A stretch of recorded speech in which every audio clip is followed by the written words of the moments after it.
So I got the Laundromat and $93.75. Right, underneath it's a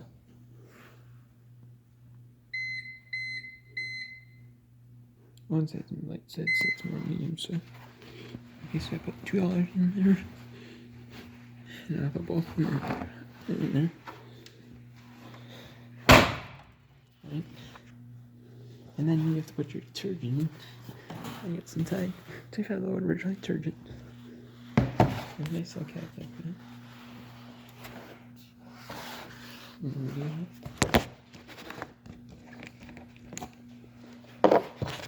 Right now there's a one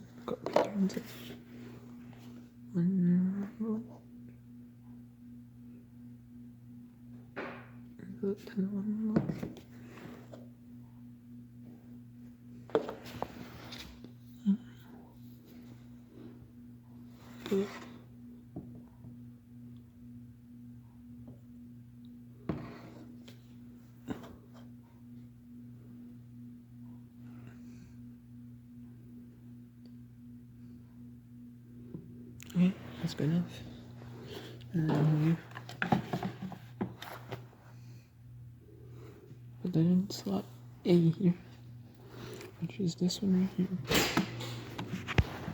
Alright, so I get all of this. No, I don't think this one was really good. But basically I did, and then I put the Tide in there, and then I put there's a change machine, put the $2 in the change machine, and then I put $2 to $1 bills in the change machine, and I got quarters. I put the quarters in the machine, and then I'll show you what's like when I dry the thing. I'm gonna put in the dryer. So yeah, the dryer on a time base, so it's 8 minutes or a quarter. So if I get $1 or $2, put that on. I'll show you that.